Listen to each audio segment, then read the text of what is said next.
Elise, ipinagmamalaki si McCoy. Mahal kita at mas mamahalin pa lalo.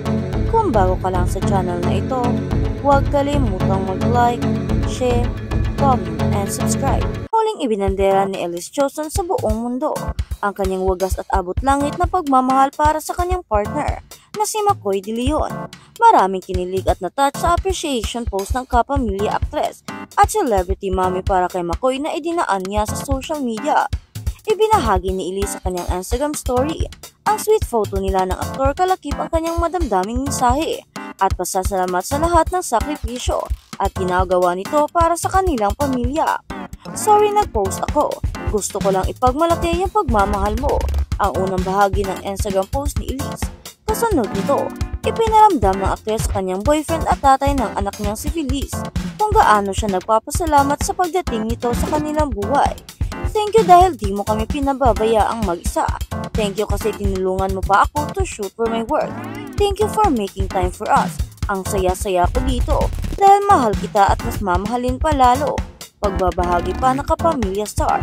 Sa isa namang social media post, ipinagmamalaki rin ni Elise ang ilang magagandang qualities ni McCoy. Isa na riyan ang pag-i-effort nito na samahan at suportahan siya sa kanyang trabaho. Flew out of Manila with me Evany.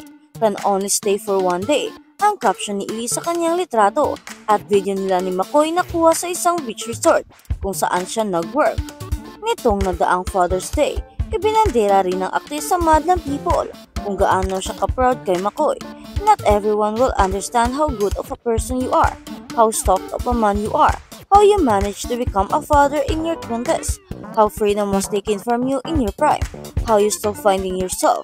For me and Feliz, he is our strength, he is our family, he is what Feliz has. McCoy ko, these pictures are not enough, but I hope these moments remind you that for the people that matter, we see you, we hear you, we appreciate you. Sabi pa ni Elise sa kanyang Instagram post. At sa kabilang banda naman, Andrea nalok rin kay Kim Soo-hyun. Ibinahagi ni Andrea Brillantes ang naging karanasan niya sa nakaraang fan meet na kanyang idolang si Kim Soo-hyun. Matatanda ang nabatikos ang aktres dahil sa pagsusuot nito ng bridal gown sa nasabing okasyon na tinawag pa siya ng Korean heartthrob na asawa niya.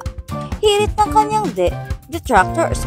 Masyado raw papansin at dilulo ang kapamilya aktres. Sa kanyang mahabang post, ikwinento rin niya na hanggang ngayon ay hindi pa rin siya makagit over sa kanyang kilig moments sa pinaghandaan niyang event ng kanyang crush. Inamin din niya na nag-breakdown siya bago pa maganap ang nabanggit na fan meet. Ipinakita rin ng aktres ang isang litrato kung saan cry to the heat siya dahil sa nawala ang tickets niya sa naturang ganap.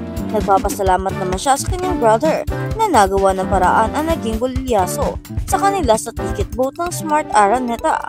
Sa huling bahagi ng kanyang message, nagbigay rin siya ng shoutout sa leading man ng Queen of Tears at nagpahayag sa kanyang pagnanasang makita itong muli sa susunod na pagkakataon. Aniya, last shoutout sa asawa ko po, miss na kita, Ini. See you po ulit pagbalik mo, mag-wedding gown pa din ako hanggang sa magtabi tayo sa picture, charot.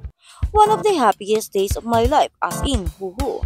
Felt ko talaga ikinasal ako, kahit nga di na siguro ako ikasal, happy na ako dito. Charot, we love you, Kim Soo-hyun.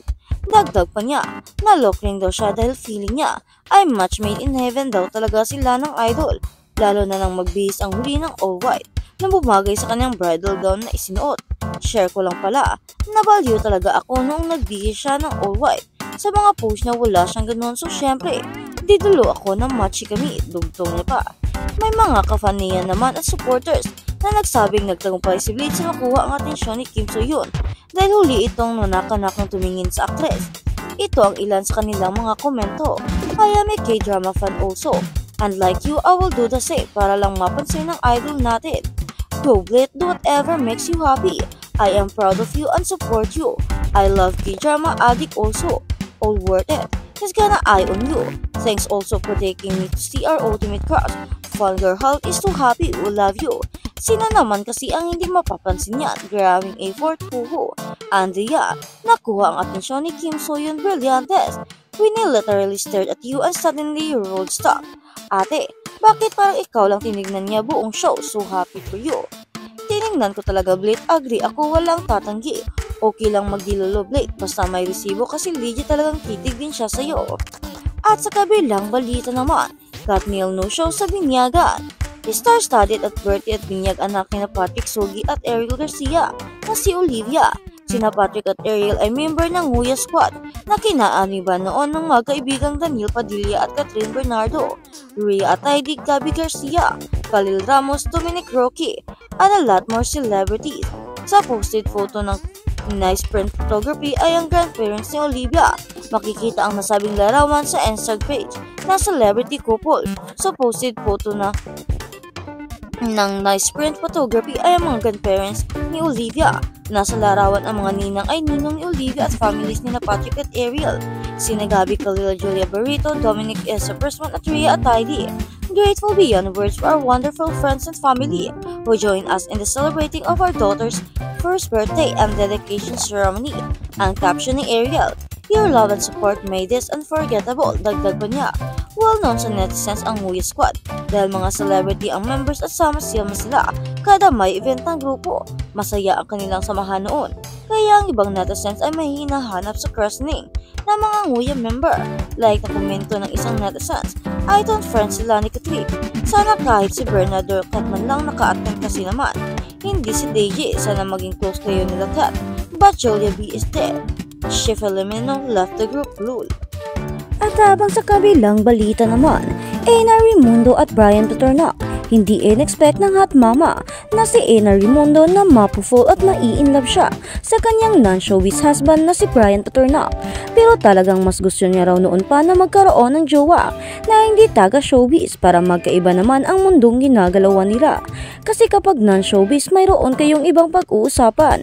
Hindi lang about taping, about shooting, anong gagamitin mong skincare. Gusto ko talaga may kausap ako na nakaka-stimulate. I've been always attracted to smart men, ang revelasyon ni Ena na na-interview ni Karen Davila para sa kanyang YouTube channel.